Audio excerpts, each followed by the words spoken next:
Body में कुछ hormones होते हैं जिनको हम स्ट्रेस हार्मोन्स बोलते हैं। अगर जिस बच्चे के दिल में छेद होगा उसका रंग नीला पड़ने लगेगा। दिल की बीमारी से दिल की नसों में ब्लॉकेज नहीं होती अंकुर। जैसे पैर से आपने वो लिए नसें यहाँ हाँ। पे लगे, तो पैर से जहाँ से लिए वहाँ पे कोई प्रॉब्लम नहीं होगा? नहीं, आमतौर पे क्योंकि पैरों में एक्स्ट्रा नसें होती हैं। किसी बच्चे के दिल में किसी बड़े का हार्ट नहीं लगा सकते और इस तरह किसी बड़े में बच्चे का हार्ट नहीं लगा सकते।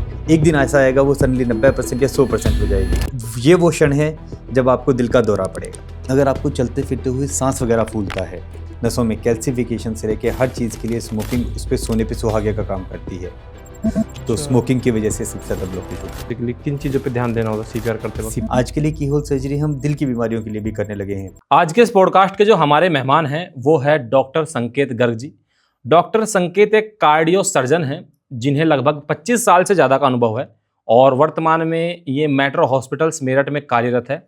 आज के इस पॉडकास्ट में हमने उनसे कई टॉपिक्स पर बात की है हार्ट से रिलेटेड, कि आजकल जो है नई नई उम्र में यानी जवानी में ही लोगों को हार्ट अटैक क्यों आ रहे हैं, ये स्टेंट क्या होता है, बाईपास सर्जरी क्या होती है, आपको अगर अपने हार्ट को हेल्दी रखना है तो उसके लिए क्या क्या करना चाहिए, और भी ऐसी बातें हमने की है जो आपके लिए जानना बहुत ही ज़रूरी है अपने हार्ट के लिए। तो स्वागत करते हैं डॉक्टर संकेत जी का इन हेल्दी पॉडकास्ट।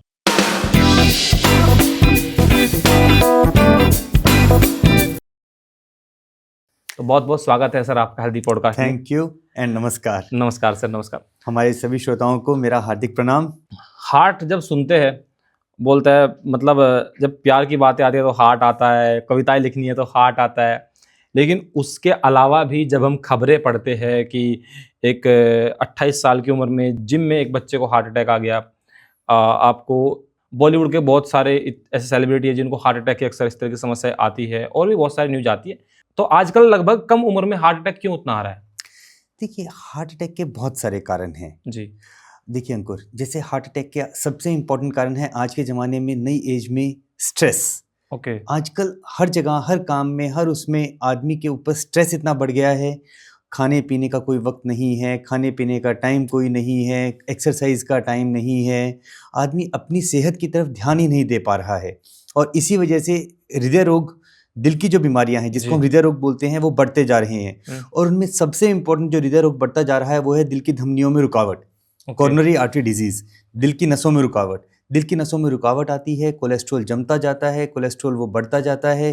बेसिकली सबसे बड़ी प्रॉब्लम है हमारा वेस्टर्न लाइफस्टाइल जो हमने अपना लिया है कि हम पहले हम अगर आज से आप 20 साल पहले, 25 साल पहले, 50 साल पहले के आप देखेंगे तो हम फल फ्रूट खाने में, सब्जियां खाने में, हरी पत्तेदार सब्जियां खाने में, दूध पीने में, इन चीज़ों में ज़्यादा बिलीव करते थे।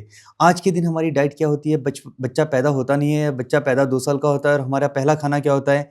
पिज़्ज़ा खाएगा बच्चा, बर्गर खाएगा। हम उसमें अपनी एक वो समझते हैं जैसे हमारी शान है उसके अंदर। लेकिन उससे क्या होता है, बचपन से ही हम जो हृदय रोग के सबसे बड़े कारण हैं वो क्या होते हैं? मोटापा, कोलेस्ट्रॉल।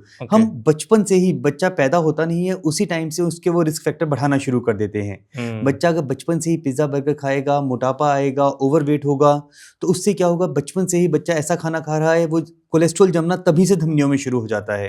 और वो कोलेस्ट्रॉल जमते जमते जमते जमते, जो कोलेस्ट्रॉल जमने की वजह से हार्ट अटैक पहले 60, 65, 70 की उम्र पे आता था, 60, 65, 70 की उम्र पे हार्ट अटैक आना, हृदय रोग होना एक नेचुरल एज रिलेटेड फिनोमिना है जो उम्र के साथ होता है। लेकिन जो ये यंग एज में होने लगा है उसका कारण है कि बच्चा बचपन से ही यही सब खा रहा है।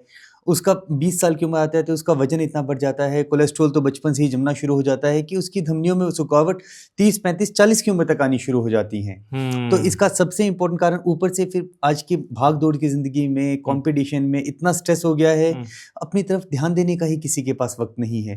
तो उस वजह से वो स्ट्रेस जो होता है, वो स्ट्रेस की वजह से बीपी बढ़ता है, कोलेस्ट्रॉल बढ़ता है, हमारे जो हार्मोन्स है उनका सडनली शूट अप होता है बार बार। बॉडी में कुछ हार्मोन्स होते हैं जिनको हम स्ट्रेस हार्मोन्स बोलते हैं, एड्रेनलिन एंड नॉरएड्रेनलिन वगैरह, उनका सडनली शूट अप होता है। तो जब वो अचानक शूट अप होता है, अगर उनका एक लेवल मेंटेन रहे, आप स्ट्रेस फ्री हैं, आप नॉर्मल इंसान में काम कर रहे हैं, चाहे आप ज़्यादा काम भी कर रहे हैं, लेकिन आप स्ट्रेस फ्री होके आराम से, शांति से काम कर रहे हैं, नॉर्मल माइंड के साथ काम कर रहे हैं, तो उनका सडन एकदम से शूट अप नहीं होता है। लेकिन इसमें क्या होता है, सडनली जब आपको एकदम से कोई स्ट्रेस आता है, एकदम से आप भाग दौड़ करते हैं, कुछ करते हैं, मोबाइल की ज़िंदगी हो गई है, हर टाइम मोबाइल पे इस पर मतलब वो लगे रहते हैं, तो उस वजह से क्या होता है, इन हार्मोन्स का शूट अप होता है। वो शूट अप जो होता है वो सडनली कॉर्टिसोल लेवल बढ़ता है। वो कॉर्टिसोल लेवल जो बढ़ता है वो आपकी शुगर भी बढ़ाता है, स्ट्रेस रिस्पॉन्स बढ़ाता है, बीपी बढ़ाता है, उस वजह से एक अनदर रिस्क फैक्टर हो जाता है। तो यही कारण है जो बचपन से खाना पीना, कोलेस्ट्रॉल का जमना, कोलेस्ट्रॉल के साथ वो कैल्सिफिकेशन होना, बीपी बढ़ना, जिसकी वजह से हार्ट अटैक जो पहले 60-65 की उम्र पे होता था वो 35-40 पर होने लग गया है। आज के दिन हम जितना केस ऑपरेट करते हैं या जिनको हार्ट अटैक होता है उसमें 20% मरीज 40 साल से उम्र के कम के होने लग गए हैं, जो बहुत ही भयानक बात है, जो बहुत ही चिंताजनक विषय है। तो आप क्या सलाह देना चाहेंगे कि कम से कम एक क्या लक्षण शुरुआती क्या हो सकते हैं जिनको इंसान जो है अगर वो होने लगे तो वो ये महसूस कर सके कि शायद आपको हार्ट की डिजीज अभी होने वाली है? देखिए, सबसे पहले क्या होता है कि सबसे पहली चीज़ होती है आपको चेस्ट पेन। अगर आपको कभी भी चलते फिरते हुए छाती में दर्द, जिसको कहते हैं ना लेफ्ट साइड में छाती में दर्द हो रहा है, किसी तरह का भारीपन हो रहा है, आपकी लेफ्ट बाजू में दर्द हो रहा है, कुछ मरीजों में ये चीज़ें नहीं होती हैं।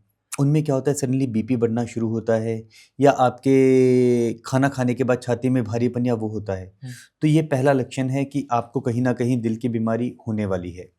दूसरी चीज़ जो बहुत इम्पोर्टेंट है वो होता है कि आपके परिवार में तो किसी को ऐसी कोई बीमारी नहीं है अंकुर। अगर आपके परिवार में ऐसी बीमारी रही है, परिवार से मतलब होता है कि आपके माता पिता में, भाई बहन में, दादा दादी में, यानी कि आपके ब्लड रिलेटिव्स में अगर ये बीमारी रही है तो इसके चांसेस हैं कि आपको हार्ट की बीमारी होने के चांसेस और भी ज़्यादा है। तो आपको अपने वजन का ध्यान रखना या आपको अपने रेगुलर टाइम पर डॉक्टर को दिखाना, चेकअप करवाना, वो बहुत ज़रूरी हो जाता है। तीसरी बात है, अगर आपको चलते फिरते हुए सांस वगैरह फूलता है, तो ये चीज़ है खासकर डायबिटिक पेशेंट्स में, बिकॉज डायबिटिक्स में क्या होता है, छाती जो दर्द की नसें होती हैं वो खराब होनी शुरू हो जाती हैं। तो डायबिटिक पेशेंट्स में जिनको शुगर की बीमारी है, आप समझ रहे हैं शुगर की बीमारी, डायबिटीज़, तो जिनको शुगर की बीमारी है उन मरीजों में क्या होता है, छाती में दर्द नहीं होता है। उन केसेस में क्या होता है, उनको सांस फूलता है और उनको बीच बीच में साइलेंट अटैक, जिसको हम बोलते हैं कि दिल कमज़ोर होता जाता है, दिल का फंक्शनिंग कम होता जाता है और साइलेंट अटैक होते हैं। तो उन मरीजों में अगर आपका सांस फूलता है, अगर आपको छाती में दर्द होता है, तो ये पहला लक्षण है कि आपको इमीडिएटली जाके अपने किसी डॉक्टर को दिखाना चाहिए। दूसरी बात, दिल की बीमारी सिर्फ दिल की नसों में ब्लॉकेज नहीं होती अंकुर। एक बीमारी होती है दिल के वॉल्व में भी खराबी होती है। कैसे होती है सर? वॉल्व में खराबी के कई कारण होते हैं। अगर आपको बचपन में बार बार बुखार वगैरह आता था, जोड़ों में दर्द वगैरह होता था, तो उन केसेस में हमारे खासकर जो गांव के एरियाज़ हैं भारत में, वेस्टर्न कंट्रीज़ में, जो डेवलप्ड कंट्रीज़ हैं उनमें ये बहुत कम हो गई है, लेकिन हमारे जो गाँव के एरियाज़ हैं, जो हमारे ग्रामीण क्षेत्रों में लोग रहते हैं, वहाँ पर ये अब भी बहुत कॉमन है कि बचपन में बुखार वगैरह होने से या गला खराब होने से बार बार उनका दिल का वॉल्व खराब हो जाता है। और वो वॉल्व खराब होने की वजह से उनका सांस फूलना, चलने फिरने पर सांस फूलना, दिल की धड़कन बढ़ना बार बार, ठीक है, रात को सोते हुए एकदम से सांस फूल जाना, ये सब बहुत कॉमन है। तो अगर आपको ऐसा कुछ भी होता है तो आपको अपना इकोकार्डियोग्राफी का टेस्ट करवा के देखना चाहिए कि कहीं आपको कोई वॉल्व की खराबी तो नहीं आ गई है। हमारे इंडिया में आज भी ग्रामीण क्षेत्रों में, खासकर शहरी क्षेत्रों में तो ये फिर भी कम हो गया है, लेकिन वहाँ भी मिलती है ये बीमारियाँ, स्पेशली उन लोगों में जो ग्रामीण क्षेत्रों में रह के आए हैं। लेकिन ग्रामीण क्षेत्रों में ये बीमारियाँ बहुत कॉमन है आज भी, वॉल्व की बीमारी। तो जो बड़े लोगों में होती हैं दिल की बीमारियां, दो जो कॉमन बीमारियां हैं वो हैं दिल की नसों की ब्लॉकेज और दूसरा वॉल्व की बीमारी। वॉल्व की बीमारी के क्या कुछ सिम्टम्स होते हैं? जैसे सिम्टम्स, बिल्कुल, सबसे पहला सिम्टम होता है जो मैंने बताया कि एक तो धड़कन कम ज़्यादा होगी। मरीज कहेगा कि डॉक्टर साहब मेरी अचानक धड़कन बढ़ जाती है। अचानक जब मरीज आके दिखाएगा, आप देखेंगे तो मरीज आमतौर पे फिब्रिलेशन में होता है, धड़कन कम ज़्यादा हो रही होती है, धड़कन बहुत ज़्यादा होती है। दूसरी बीमारी जो होती है, मरीज़ का वजन नहीं बढ़ता, चलने फिरने पे जरा मरीज़ कहता है कि डॉक्टर साहब पहले तो मैं 2 किलोमीटर चल पाता था, अब 1 किलोमीटर चलने पे ही सांस फूलने लग गया है, पेट फूलता है, पैरों पे सूजन आ जाती है, तो इसका मतलब उसको कहीं ना कहीं कोई वॉल्व की बीमारी है। तीसरा होता है कि चलने फिरने पर चक्कर आ जाता है। अगर मरीज Okay. कहता है कि डॉक्टर साहब चलने फिरने पर चक्कर आ गया था या कभी बेहोशी हो गई थी जो 2 मिनट के लिए रही, 1 मिनट के लिए रही और फिर मैं अचानक ठीक हो गया, ये बहुत इंपॉर्टेंट लक्षण है कि आपको वाल्व की बीमारी हो सकती है।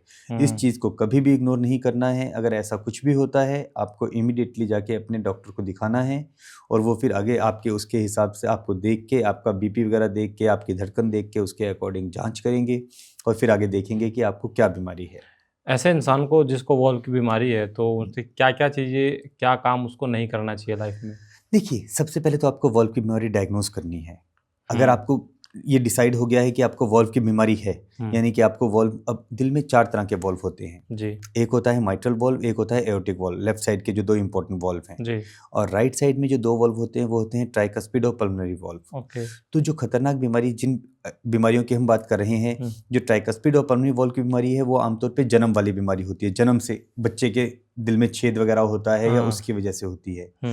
लेकिन जो ये बाद वाली बीमारी होती है बुखार की वगैरह की वजह से, वो होते हैं आमतौर पे लेफ्ट साइड के वॉल्व्स, यानी माइट्रल और एओर्टिक वॉल्व। जी। तो पहले तो आपको देखना है कि किस वाल्व की बीमारी है। ओके। और अगर सबसे इम्पोर्टेंट है आपको, अगर आपका सांस वगैरह फूलता है, डॉक्टर ने कहा है आपको बीमारी है, तो डिपेंड करता है कि वॉल्व की बीमारी कितनी है। अगर बहुत ज़्यादा बड़ी बीमारी है फिर तो आपको इलाज करवाना पड़ेगा, जिसका इलाज आमतौर पे ऑपरेशन से या बैलूनिंग करके या वो तरीके होते हैं। लेकिन अगर कम है बीमारी तो सबसे इम्पोर्टेंट है आपको ज़्यादा हैवी काम नहीं करना है, पानी वगैरह कम पीने का ध्यान रखना है। डॉक्टर आपको सब एडवाइस करेगा और आपको दवाइयाँ देगा। और सबसे इम्पोर्टेंट चीज़ है कि आपको दवाइयाँ बंद नहीं करनी है डॉक्टर की सलाह के बिना। अगर आपको कोई भी तकलीफ होती है आप डॉक्टर को जाके दिखाएंगे और डॉक्टर उसके अकॉर्डिंग आपकी दवाइयाँ बदलेगा। रेगुलरली आपको हर 3 से 6 महीने पे जब भी डॉक्टर आपको बुलाएगा आपको जाके दिखाना है, इको वगैरह करवाना है और डॉक्टर का ट्रीटमेंट फॉलो करना है। और अगर कभी बीमारी बहुत ज़्यादा बढ़ जाती है, बहुत ज़्यादा सांस फूलने लगता है, तो अल्टीमेटली इन बीमारियों का इलाज दिल के ऑपरेशन से होता है, जिसमें आमतौर पे वाल्व को या तो रिपेयर करना पड़ता है या बदलना पड़ता है, डिपेंडिंग अपॉन कि कितनी बीमारी है, क्या बीमारी है और कैसी बीमारी है। ओके। अभी आपने एक ज़िक्र किया ना दिल में छेद हो जाना। हाँ जी, अक्सर हम पुरानी फ़िल्मों में देखते थे, ऐसे कुछ सीन्स आते थे बिल्कुल। कि बहुत इमोशनल सीन है, बच्चे के दिल में छेद है, इसको पैसे की ज़रूरत है, कुछ इस तरीके से। हाँ, ये जो छेद होता है, इसको मतलब मैं थोड़ा-सा आसान भाषा में आपसे समझना चाहूँगा। हाँ। किसे कहेंगे, किस तरह की बीमारी को या किस तरह के सिम्पटम्स को ये कहेंगे कि ये दिल में छेद है? हुँ। और उससे अगर उसे ठीक ना किया जाए, तो किस तरह की समस्याएँ आने लगती है? देखिए अंकुर, दिल में छेद जो होता है वो जन्म से होता है, ठीक है? अब दिल में कई तरह के छेद हो सकते हैं। सबसे इम्पोर्टेंट जो सिम्पटम होता है और इसकी प्रेजेंटेशन, यानी कि पता कब चलता है, वो भी अलग-अलग टाइम पर होता है, डिपेंडिंग अपॉन कि दिल में छेद कितना है, एक है, मल्टीपल हैं और उसके अलावा साथ में कोई और बीमारी भी है कि नहीं है। तो उस केस में क्या होता है, कुछ बच्चे बिल्कुल जन्म पे ही पता चल जाता है कि जैसे ही पैदा हुआ बच्चा, बच्चे का सांस तेज चल रहा था, सांस नहीं आ रहा था बच्चे को, या बच्चे को नीलापन आ रहा था। छेद का सबसे सबसे इम्पोर्टेंट सिम्टम होता है बच्चे को नीलापन आना। अगर जिस बच्चे के दिल में छेद होगा, उसका रंग नीला पड़ने लगेगा? कोई ज़रूरी नहीं है। ओके। छेद 2 तरह के होते हैं। हाँ। अगर बच्चे को छेद के साथ-साथ फेफड़ों में खून कम जा रहा है, हाँ। तो नीलापन आएगा। लेकिन अगर सिर्फ छेद है, हाँ। तो बच्चे का सांस फूलेगा, पसलियाँ तेज चलेंगी, बच्चे को वॉमिट का होगा बार-बार, वज़न नहीं बढ़ेगा। बच्चा, कहते हैं ना कि बच्चा उबर नहीं रहा, जैसे हम कहते हैं जी। अपनी कॉमन लैंग्वेज में कि बच्चा उबर नहीं रहा। हाँ। डॉक्टर साहब बच्चे को हर महीने बुखार आ जाता है, उसका गला खराब हो जाता है, हाँ। फेफड़ों का इन्फेक्शन हो जाता है, बच्चा उबरता नहीं है। तो 2 तरह के छेद होते हैं। अगर नीलेपन वाला छेद है तो उसका इलाज अलग होता है, उसका इलाज जल्दी करवाना पड़ता है। उस केस में क्योंकि बच्चे को नीलापन आता है, सैचुरेशन कम रहती है, ऑक्सीजन कम रहती है, तो इसका इलाज जल्दी करवाना पड़ता है। अगर दूसरा छेद है तो उस केस में क्या होता है, हम आमतौर पे देखते हैं कि कितने छेद हैं, कहाँ पर छेद है। अगर छेद ASD है, एट्रियल सेप्टल डिफेक्ट, तो उसका हम इलाज थोड़ा आराम से भी कर सकते हैं, उसमें कोई ऐसी जल्दबाजी नहीं होती है। अगर बच्चा ठीक ठाक है तो हम बच्चे को थोड़ा बड़ा होने देते हैं 5-6 साल 7 साल तक, जब बच्चा ऑपरेशन, अल्टीमेटली करना ऑपरेशन ही है, लेकिन जब कोई और तरीका नहीं और कोई तरीका नहीं होता। ओके। ठीक है। और अगर VSD है, वेंट्रिकुलर सेप्टल डिफेक्ट, तो उस केस में देखना पड़ता है कि छेद कितना बड़ा है। कभी कभार ये छेद अपने आप भर जाता है और अगर छेद बड़ा है तो अपने आप नहीं भरेगा। इन दैट केस फिर ऑपरेशन करना पड़ता है। तो वो हमें देखना पड़ता है कि इको वगैरह करके कि छेद, बच्चे को कितने सिम्टम्स हैं, सांस कितना फूल रहा है, बच्चा उबर रहा है नहीं उबर रहा है, इन्फेक्शन वगैरह बार बार हो रहा है नहीं हो रहा है। अगर वो सब नहीं है तो हम थोड़ा वेट करके बच्चा जब थोड़ा बड़ा हो जाए 2-3 साल 4 साल का, तब ऑपरेशन कर सकते हैं। अगर ये सब हो रहा है तो जल्दी इलाज करना पड़ता है। ओके। इलाज आमतौर पे ऑपरेशन से ही होता है, कभी कभार आजकल डिवाइस से भी काम चल जाता है, लेकिन वो डिपेंड करता है। डिवाइस से मतलब कैसे? डिवाइस एक छल्ला होता है, ओके। ठीक है। तो पहले ये टेक्निक्स, अब वही बात है ना, हर चीज़ के साथ साथ नई नई टेक्निक्स आ रही हैं। तो एएसडी में और वीएसडी में अगर अप्रोप्रिएट साइज हो, बहुत बड़ा ना हो, और अगर उसका छेद जो है प्रॉपर हो, तो उसमें एक छल्ला डाल देते हैं ऐसे, और वो छल्ले से छेद बंद हो जाता है। लेकिन अच्छा। उसके लिए फिर स्पेशल इको वगैरह करके देखना पड़ता है। हर छेद में छल्ला नहीं डाल सकते हैं ओके। एएसडी और वीएसडी में, लेकिन ऑपरेशन तो सब में ही कर सकते हैं। तो अगर छल्ले डलने लायक हो तो छल्ला डाल लेते हैं, अदरवाइज ऑपरेशन करके इलाज ऑपरेशन में क्या उसको मतलब पकड़ के ऐसे बंद करते सीधे? नहीं, आमतौर पे उसमें क्या होता है, एक स्पेशल मेडिकेटेड कपड़ा होता है हमारा, जिसको हम डेक्रोन पैच बोलते हैं, डेक्रोन या पीटीएफई पैच। तो मोस्टली डेक्रोन या पीटीएफई पैच लगा के उसको बंद कर देते हैं। एक बार छेद बंद हो गया, बात खत्म, मरीज ठीक हो जाएगा बिल्कुल। अच्छा, अगर बच्चा बिल्कुल किसी ठीक हो जाता है। ओके, अगर मान लीजिए किसी का लेकिन उसके लिए बहुत ज़रूरी है कि आप टाइम से इलाज करवाएं। आप भगवान के भरोसे ना बैठे, कंपेयर टू कि डॉक्टर के भरोसे बैठे। अच्छा, तो मान लीजिए अगर किसी को छेद का ऑपरेशन हुआ है और बच्चा है मान लीजिए 5-6 साल या 10 साल का, ठीक है, क्या उसको भविष्य में कोई दिक्कत का सामना करना पड़ सकता है? अगर देखिए, अगर सिंपल छेद था और छेद बंद हो गया है, तो 99% उसको कभी कोई तकलीफ नहीं होती है। बच्चा लाइफ लॉन्ग अपना 75-80, मतलब उसके बाद उसकी लाइफ नॉर्मल, बिल्कुल एक आम आदमी की तरह बिल्कुल वो नॉर्मल लाइफ जिएगा और बिल्कुल नॉर्मल रहता है। 1-8% केसेस में कह नहीं सकते हैं, अगर मल्टीपल छेद हो या क्या बीमारी थी उस पर डिपेंड करता है। 1-8% केसेस में डिपेंड करता है, लेकिन उसको डॉक्टर को दिखाना पड़ेगा बीच बीच में, हर 3 महीने, 6 महीने, साल में, जैसे भी डॉक्टर बुलाएगा दिखाते रहें। बट आमतौर पे उसके बाद नॉर्मल हेल्दी लाइफ रहती है बच्चे की। ऐसा तो नहीं है कि जैसे मतलब सांस फूल रहा है पहले की तरह, इस तरीके से आमतौर पे छेद अगर ठीक से बंद हो गया है और आपने टाइम से इलाज करवा लिया है, फेफड़ों में बीमारी नहीं बैठी है, दिल में और कोई एक्स्ट्रा बीमारी नहीं बैठी है, आपने टाइम से डॉक्टर के साथ प्रॉपर इलाज करवाया है और प्रॉपर हुआ है, तो आमतौर पे ऐसा नहीं होता। छेद बंद होने के बाद छेद का ऑपरेशन बहुत सक्सेसफुल रहता है और आमतौर पे बच्चा बिल्कुल ठीक हो जाता है। ओके। सुना है कि जो हार्ट की सर्जरी होती है ना, बहुत महंगी होती है, अक्सर सुनने में आता है। तो ये जो एक जो बाईपास सर्जरी होती है, इसे बाईपास क्यों कहा जाता है? पहले तो ये बाईपास, देखिए, जैसे कि मैं हमेशा अपने मरीज को समझाता हूँ, बाईपास का मतलब क्या है। अगर आप इंग्लिश में पूछें, आपको दिल्ली से मुजफ्फरनगर जाना है, मेरठ में आपके एक टैंकर फंसा पड़ा है जिसने रोड ब्लॉक कर दिया है, आप क्या करेंगे? आप दिल्ली से मुजफ्फरनगर के लिए एक नया रास्ता बना देंगे, या मेरठ में बहुत ट्रैफिक है, आपको लगता है मेरठ से होकर जाने में 3 घंटे लग जाते हैं, आप एक पुल बना देंगे दिल्ली से मुजफ्फरनगर, आपका काम आधे घंटे में हो जाएगा, क्योंकि मेरठ का ट्रैफिक बच गया। ठीक है ना? तो ये क्या किया आप, उसको क्या बोलते हैं, मेरठ बाईपास बना दिया आपने। Basically bypass as the name suggest, जैसा कि नाम में ही है कि बाईपास क्या है, दिल की नसों में ब्लॉकेज है, ठीक है, वहां एक ब्लॉक आ गया है जिसकी वजह से खून आगे नहीं जा रहा है। हम क्या करेंगे, एक नया रास्ता बनाएंगे। अच्छा, बस एक नया रास्ता बना, जहाँ पे ब्लॉकेज थी, ब्लॉकेज के आगे हमने खून दे दिया, बस बाईपास हो गया, तो बाईपास खून जाना शुरू हो गया, दिल की बीमारी ठीक हो गई। बाईपास से कोई मतलब ये किस तरीके से कोई वो नई नसें लगाते हैं। अब पहले क्या होता था, जब शुरू में बाईपास शुरू हुआ था, बाईपास आज से करीब 70 साल पहले शुरू हुआ था, 60 साल पहले। तो जब बाईपास शुरू हुआ था, तब शुरू में हम क्या होता था, सिर्फ पैरों की नसें लेके वो लगाते थे, लेकिन धीरे धीरे अब इसमें नई नई टेक्निक्स आने लगी हैं, हम छाती से नसें लेके लगाने लगे हैं, हाथ से लेके नसें लगाने लगे हैं। बाईपास की टेक्निक्स, एनेस्थीसिया, सब कुछ इम्प्रूव हो गया है। तो हम क्या करते हैं, छाती से नस लेके वो लगा देते हैं, तो नई नस में खून जाना शुरू हो जाता है, मरीज आगे ठीक हो जाता है, एक बार बाईपास हो गया। या कुछ जगह पे हम पैरों की नसें लगाते हैं, पैरों से नस लेके उसको एक हार्ट की मेन जो नली होती है, जिसको एओर्टा बोलते हैं, उसका एक एंड एओर्टा पे जोड़ देते हैं, दूसरा एंड दिल के ऊपर जोड़ देते हैं, यहाँ से खून आगे जाना शुरू हो जाता है। अल्टीमेटली हार्ट को भी खून जो है, जैसे सारे शरीर को खून एओर्टा से आता है, उसी तरह हार्ट को भी खून एओर्टा से ही जाता है, तो वो नई नस एओर्टा से खून देना शुरू कर देती है, बात खत्म, मरीज ठीक। ऐसे ये नसें कहीं से भी उठा कहीं पर लगा सकते हैं? नहीं, कहीं से भी नहीं, इसकी एक स्पेसिफिक लोकेशन होती है, आप कहीं की भी नस कहीं नहीं लगा सकते हैं। आमतौर पे जो हम नसें होती हैं, या तो हम छाती से लेते हैं, छाती में यहाँ पर 2 नसें होती हैं, एक को हम लीमा बोलते हैं और एक को हम रीमा बोलते हैं। Left internal memory artery and right internal memory artery.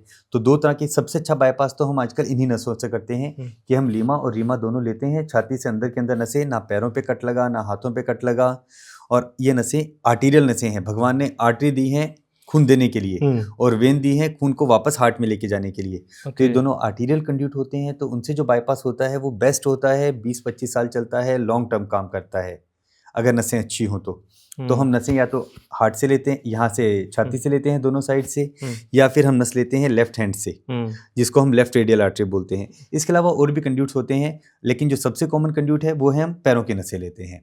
पैरों में सुपरफिशियल वेन्स होती हैं, जिसको हम ग्रेट सेफनेस वेन बोलते हैं। ग्रेट सेफनेस वेन को हम लेके वो दिल पे लगा देते हैं और वो बहुत अच्छा काम करती हैं। जैसे पैर से आपने वो लिए नसें यहाँ पे लगा, तो पैर से जहाँ से लिए वहाँ पे कोई प्रॉब्लम नहीं होगा? नहीं, आमतौर पे, क्योंकि पैरों में एक्स्ट्रा नसें होती हैं, ठीक है। अच्छा। पैरों में 2 तरह का वीनस सिस्टम होता है, एक होता है सुपरफिशियल वीनस सिस्टम और एक होता है डीप वीनस सिस्टम। तो अगर आप सुपरफिशियल वेन का, और वेन्स में खास बात होती है कि कोलेट्रलाइज बन जाता है। कोलेट्रल मतलब कि आप एक रास्ता, जैसे गंगा नदी है, आप एक जगह थोड़ा सा अगर ब्लॉक डाल भी देंगे तो कहीं ना कहीं से इधर से उधर से पानी निकल ही जाएगा। इसी तरह वेन्स का होता है। आर्टरी एक ही होती है, लेकिन वेन्स के बहुत सारे चैनल्स होते हैं। तो उसमें क्या होता है, आपने जैसे वेन ली एक, आप अगर ग्रेट सेफनेस वेन थोड़ी सी ले भी लेंगे, आप अगर डीप वीनस सिस्टम ठीक है, बाकी नसें ठीक हैं, तो वेन्स अपना रास्ता बना लेती हैं, नया रास्ता बन जाता है, बॉडी अपना एडजस्टमेंट कर लेती है। इसी को तो कहते हैं ना एडेप्टेशन, भगवान की लीला जी। तो भगवान ने बहुत कुछ एक्स्ट्रा दिया है शरीर के लिए। जब सारे सिस्टम फेल हो जाते हैं तब जाके बीमारी होती है। भगवान ने इतना फुल प्रूफ सिस्टम बनाया है। तो हम पैर से नस थोड़ी सी ले भी लेते हैं तो वो दिल के लिए काम आती है, और पैरों की नसें आमतौर पे नई नसें बन जाती हैं। डीप वीनस सिस्टम काम कर रहा होता है, कोई तकलीफ नहीं होती है। आमतौर पे 5-7 दिन में वो घाव भी भर जाता है, बाकी तो कोई तकलीफ है ही नहीं। और 1.5 महीने में तो सब कुछ ठीक हो जाता है, जैसे कि कभी कोई बीमारी ही नहीं थी। हार्ट ट्रांसप्लांट जो होता है, तो अक्सर मैंने देखा है कुछ वीडियोज वायरल होती रहती है कि आगे पुलिस की गाड़ी जा रही है, पीछे एम्बुलेंस वो जा रहा है, और पूरा रोड खाली कर देते हैं। अरे जल्दी जी, इसमें हार्ट है किसी का। तो थोड़ा समझिए इसका क्या प्रोसेस होता है, और किन लोगों का हार्ट हम ले सकते हैं, या हार्ट वो इतनी तेजी से सारे ट्रैफिक को कैसे क्लियर करते हैं, क्या हो जाएगा अगर धीरे धीरे जाएगा तो? क्योंकि क्या होता है, हार्ट एक बार आपने निकाल दिया जी, तो हार्ट का एक स्पेसिफिक टाइम होता है, जितनी देर में अगर वो हार्ट यूज हो गया, आप बेसिकली किसी का हार्ट निकाल के आपको दूसरे हार्ट में लगाना है, ठीक है। इसमें एक की तो जान जा चुकी है, जिसका हार्ट लिया है वो तो देखिए, मतलब मरीज डेथ हो गई है तभी तो उसका हार्ट लिया है, लेकिन उसका हार्ट अभी जिंदा था। जब वो जिंदा था हमने तब उसका हार्ट लिया था, मतलब वो ब्रेन डेड हो गया था, यानी उसमें कोई वो नहीं बचा था, लेकिन उसका हार्ट एटलीस्ट जिंदा था उस टाइम तक। तो जब हमने हार्ट लिया, और वो हार्ट हमें एक हेल्दी, एक ऐसे इंसान में लगाना है जिसकी लाइफ अभी सारी लाइफ पड़ी है, जिसको हम एक नई जिंदगी देना चाहते हैं, लेकिन उसका हार्ट इतना खराब हो गया है कि वो हार्ट उसकी लाइफ को नहीं चला पा रहा है, लेकिन उसका बाकी सब, उसका ब्रेन, उसकी किडनी, उसका लीवर, उसकी आंखें, उसका शरीर, बाकी सब ठीक है, और वो बिल्कुल जिंदा रह सकता है अगर उसका हार्ट ठीक काम कर रहा होता। हमें ऐसे एक इंसान में लगाना है, तो हम जितना अच्छा हार्ट उसको लगाएंगे उतना ही अच्छा होगा उसके लिए। तो इसीलिए हम जल्दबाजी करते हैं, बिकॉज एक बार हार्ट किसी के दिल से निकल गया, बॉडी से निकल गया, तो हार्ट एक 3-4 घंटे तक ही सर्वाइव कर सकता है बाहर अपने आप, जबकि हम स्पेशल सॉल्यूशन में, स्पेशल टेक्निक्स के साथ हर तरीके से लेके आते हैं। तो आमतौर पे हार्ट जो होता है सेम शहर में या उसमें, और लगाने में भी उसको टाइम लगता है थोड़ा सा, तो सेम शहर में, सेम एरिया में नहीं मिलता है। हमें हार्ट लेने कई बार दूर दराज क्षेत्रों में जाना पड़ता है या दूसरे शहर में जाना पड़ता है, तो वो लाने का टाइम, हार्ट वहाँ से निकलने के बाद, एक बार जैसे ही हार्ट आपने निकाल लिया उसकी घड़ी शुरू हो जाती है कि अब ये इतनी देर में लगना जरूरी है, अदरवाइज ये हार्ट वेस्ट हो जाएगा। और हार्ट इतना प्रेशियस होता है कि उसको वेस्ट नहीं कर सकते आप।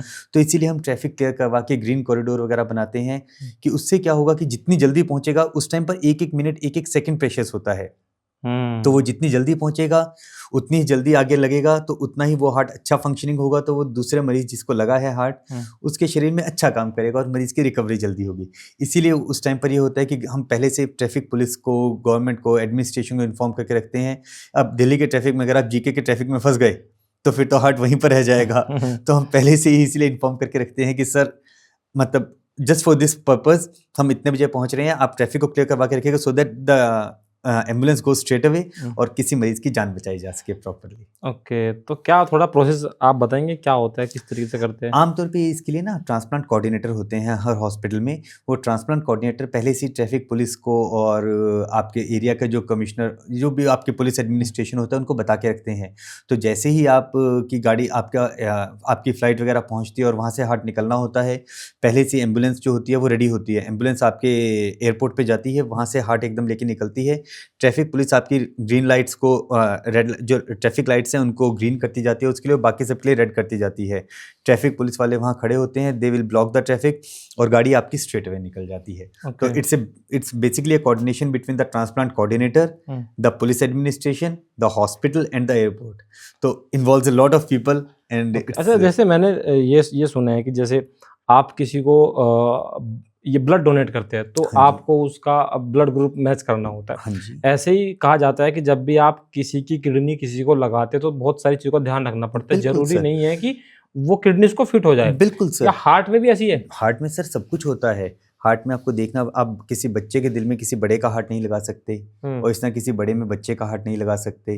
तो आपको हार्ट का साइज़ देखना पड़ता है, हार्ट का ब्लड ग्रुप देखना पड़ता है। उसके अलावा सेम ग्रुप के अलावा आपको क्रॉस मैचिंग और वो बहुत कुछ देखना पड़ता है कि ये आपको जो रिसिपिएंट है उसके बहुत सारे टेस्ट करवाने होते हैं, जो डोनर है उसके बहुत सारे टेस्ट, उसके वायरल मार्कर, उसकी नसें कैसी हैं, उसके वॉल्व कैसे हैं, उसका फंक्शन कैसा था, आपको बहुत कुछ देखना होता है।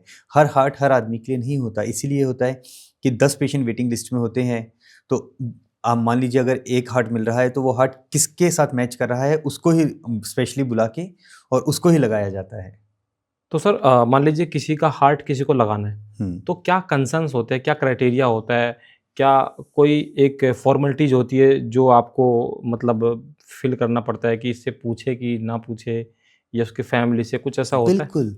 इसके लिए आजकल organ donation, special organ donation organisations हो गई हैं, ऑर्गन ट्रांसप्लांट कोऑर्डिनेटर होते हैं, ऑर्बो होता है एक, बेसिकली एक स्पेशल एजेंसी है जिसको ऑर्बो बोलते हैं। तो वो हर एक जो भी कोई ब्रेन डेड पेशेंट होता है, हाँ, एक्सीडेंट विक्टिम हो जिसको जी एक्सीडेंट के बाद ब्रेन डेड हो गया है लेकिन हार्ट अभी काम कर रहा है, तो ऑफकोर्स आपको फैमिली से और कुछ लोग होते हैं जो मरने से पहले ही अपना कहते हैं कि जी मेरे मरने के बाद अंगदान कर दिया जाए। तो ऐसे भी मतलब they are nice people around the world also.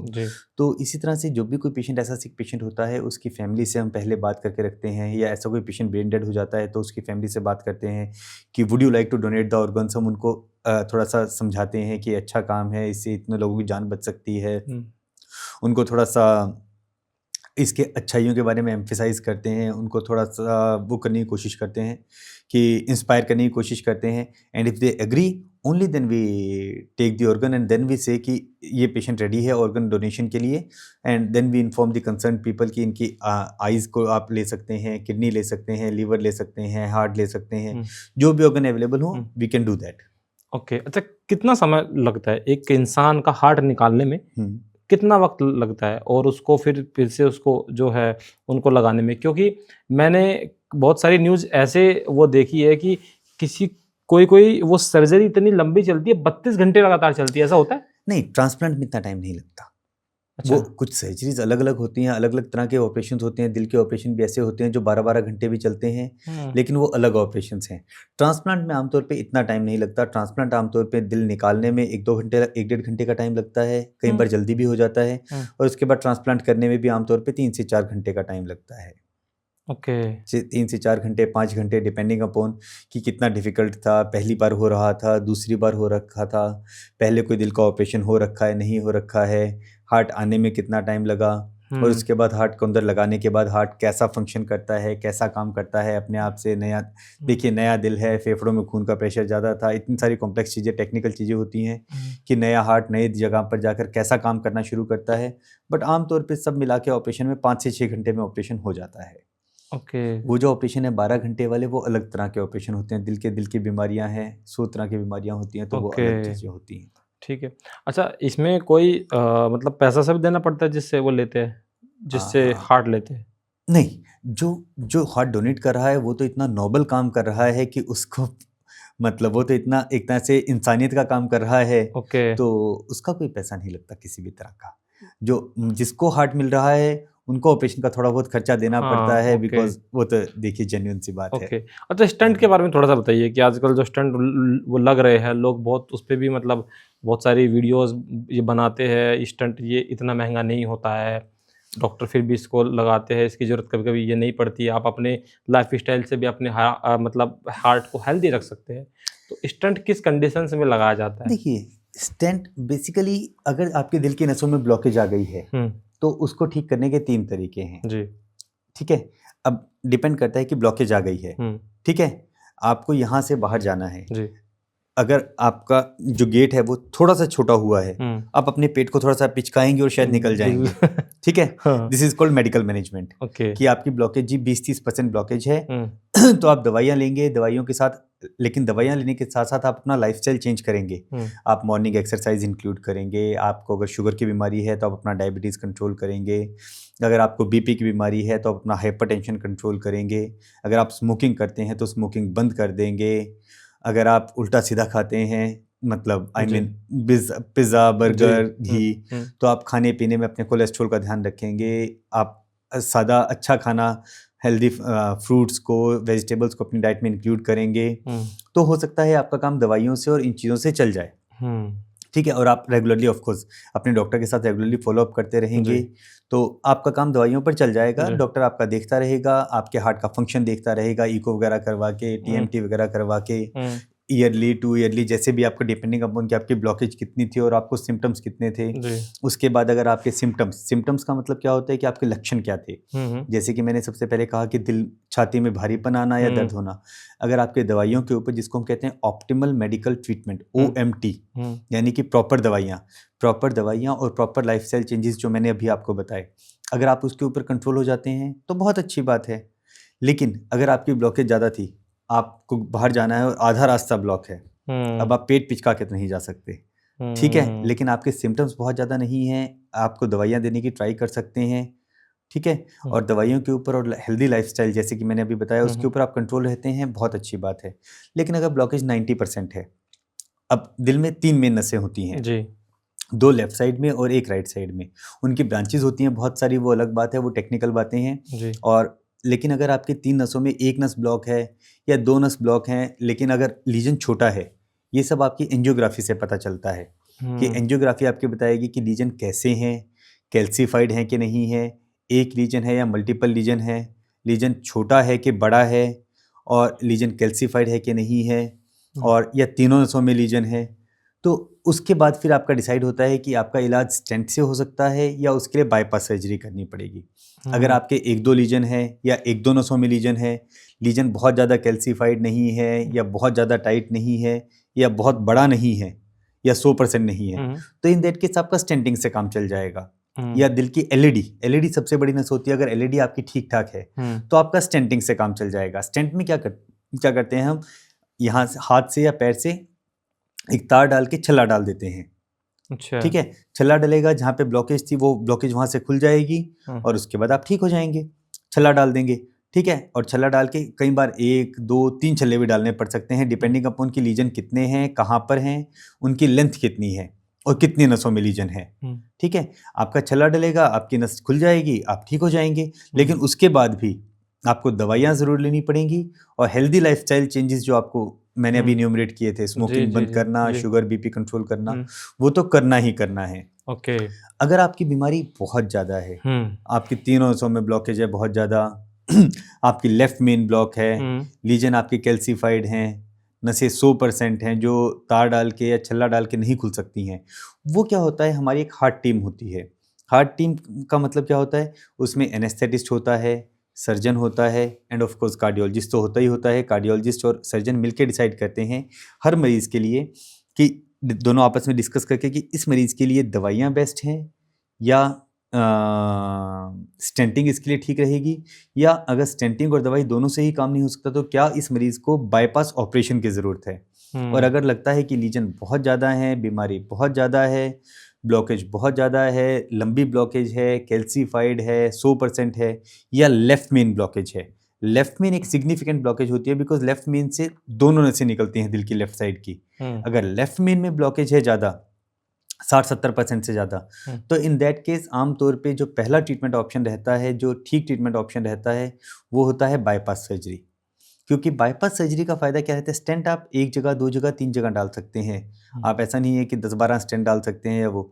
Bypass surgery में क्या रहता है कि फिर जहाँ पे ब्लॉकेज है, आप ब्लॉकेज के आगे हेल्दी एरिया में बाईपास कर देते हैं, वहाँ पे ब्लॉकेज बेस्ट रहता है और मल्टीपल ब्लॉकेज को भी आप एक बार में ट्रीट कर सकते हैं। अगर आपको बाईपास 4 जगह, 5 जगह भी बाईपास किए जाते हैं या कई बार इससे भी ज़्यादा बाईपास किए जाते हैं, तो एक बार में आप तीनों नसों का इलाज कर सकते हैं, सारी ब्लॉकेज क्लियर कर सकते हैं। अगर कॉम्प्लेक्स ब्लॉकेज हो तो उसको भी क्लियर कर सकते हैं। तो एक बार ब्लॉकेज क्लियर हो गई तो मरीज उसके बाद ठीक हो जाएगा, क्योंकि बाईपास में आप हेल्दी एरिया में जाके बाईपास करते हैं तो मरीज के लिए वो ज़्यादा अच्छा रहता है। एक बार में ही पूरा ट्रीटमेंट हो जाता है, सारी नसों का इलाज हो जाता है, हर जगह खून जाना शुरू हो जाता है, तो मरीज के लिए लंबे टाइम पे अच्छा रहता है।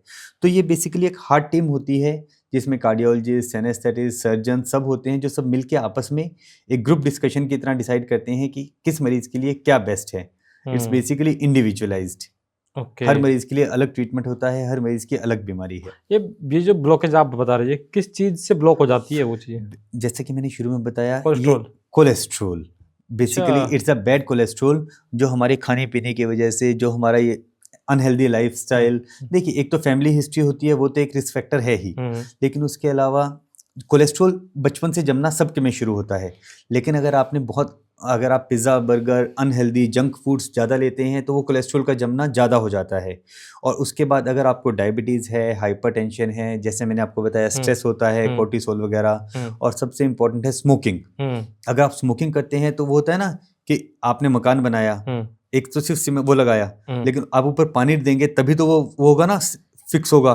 तो अगर कोलेस्ट्रॉल तो जमेगा, लेकिन कोलेस्ट्रॉल अपने आप हटता भी रहता है थोड़ा थोड़ा करके। अच्छा। लेकिन अगर आप स्मोकिंग कर रहे हैं, कुछ कर रहे हैं, तो वो उसके ऊपर पानी दे के उसको फिक्स करने का काम करता है।